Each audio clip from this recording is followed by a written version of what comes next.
سلام الله عليكم تلاميذ السنة الثالثة متوسط. اليوم بإذن الله ونزولا عند طلبكم راح نديرو comment rédiger une brève sur un accident de la route. معناها طريقة كتابة une production écrite une brève موجز على على حادث مرور. البداية دائما تكون بالجدول. المعلومات دائما تصيبوها، المعلومات اللي تسحقوها طبعا تصيبوها داخل الجدول فيه كي كوا كون او اي كومون. علاش هادو بالذات؟ لانه كما قريتو في لابغيف لازمها تتوفر على هاد المعلومات اللي هي كي من كوا ماذا، معناتها واش صرا، اسكو حادث كاتاستروف في انسوليت ايتترا. كون متى، لازم تحدد التاريخ. عندنا او المكان، وعندنا كومون كيف، معناتها كيفاش صرات هاد الحادثة. On va commencer par qui عندنا لهنا 5 morts et 9 blessés، معناتها عندنا 5 قتلى و9 جرحى. Quoi un accident? Quand le 25 novembre 2021 ou sur la route nationale numéro 11. Comment كيف صارت هاد الحادثة suite de la collision d'un minibus avec une Volkswagen Polo، معناتها اصطدام اصطدام المينيبوس، معناتها حافلة صغيرة مع سيارة سياحية من نوع بولو. اول حاجه نتفاهموا عليها عزيزي التلميذ هي انه لا بغيف تاعك راح تكون بهذا الشكل. لو تيتر من فوق، العنوان ما تنسوش. لو تيتر الشروط تاعو لازم يكون سو فورم دون فراز نومينال، لازم يكون جمله اسميه باش يكون مشوق. اي ابري راح تكتب لا بغيف تاعك بهذا الشكل. فقره واحده جاوب فيها على لي كيستيون اللي سبق ذكرهم من قبل. دوك نجاوبوا عليهم مع بعض ونديروا اون بغيف. On va commencer par le titre. دايما كما قريتو من قبل انه في لو تيتر لازم توفر المعلومات التالية اللي هي كي كوا او. On va commencer par la question où. نبداو اين. نكتبو تيبازا 2 points. بعدها واش نكتبو 5 morts et 9 blessés dans un accident. هذا راهو لو تيتر.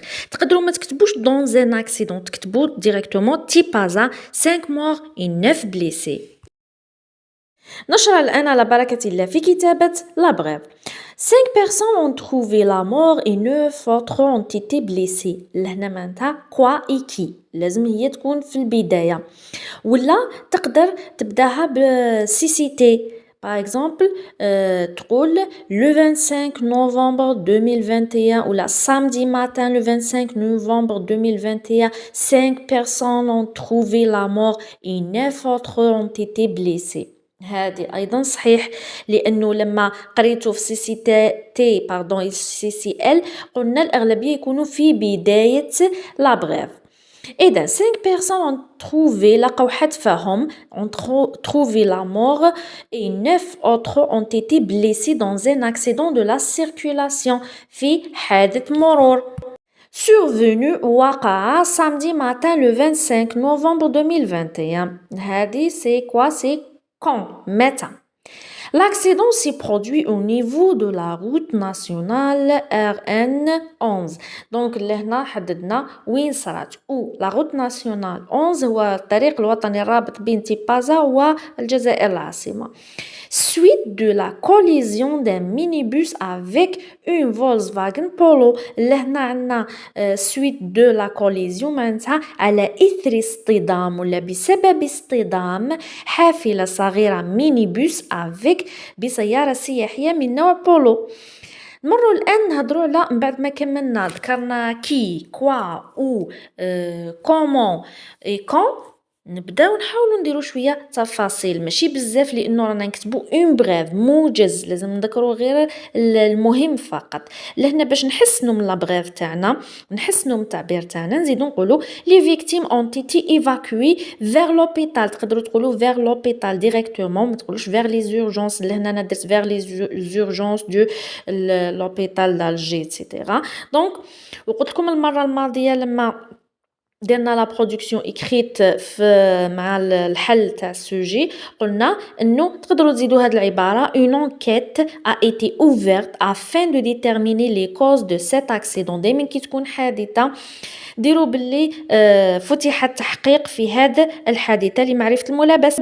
إذن هذه هي لا بغيف اللي تتعلق بحادث مرور. واش تبدل المكان سيتادير او، يتبدلوا لي فيكتيم عدد الضحايا ولي بليسي، يتبدل كون معناتها متى، والباقي يبقى كيما راه. يعني مثلا راح نقولوا لغواط 10 مور اي 2 بليسي، نقدروا هكذا تبدل. دونك على حساب الجدول اللي يمدلكم المعلومات اللي في الجدول. On dit 10 personnes ont trouvé la mort et 2 autres ont été blessés dans un accident de la circulation survenu, par exemple, mardi, le 10 octobre 2021. L'accident s'est produit au niveau de la route nationale, je ne sais pas, par exemple, 43, suite de la collision d'un minibus avec une Volkswagen Polo. دايما السبب راح يقول لكم يذكره لكم في الجدول. إذا ما ذكروش ديروا اون كوليزيون خلاص اصطدام. ومن بعد لازم تهضر على لي فيكتيم ديريكتومون. قولوا هاد لا فراز: لي فيكتيم اون تيتي ايفاكوي فيغ لوبيتال. طبعا والعبارة اللي نختتموا بها دايما لا بغيف تاع حادثة نقولوا بلي une enquête a été ouverte afin de déterminer les causes de cet accident. هذا كان ببساطة طريقة كتابة اون بغيف تتعلق بحادث مرور. دونك ما تنساوش لو تيتر العنوان يكون سو فورم دون فراز نومينال، اي ابخي لا بغيف تاعكم تكون عبارة عن فقرة واحدة في بعضها، راح لازم توفر فيها كي كوا او كون اي كومون اللي هما المعلومات اللي تلقاوهم في الجدول. لازم قاع المعلومات اللي في الجدول تذكروهم، لانه المصحح راح يحاسبك كل معلومة بنقطة، كل معلومة بنقطة. اذا نسيت معلومة ما ذكرتهاش راح ينقص لك. وبالتوفيق ان شاء الله.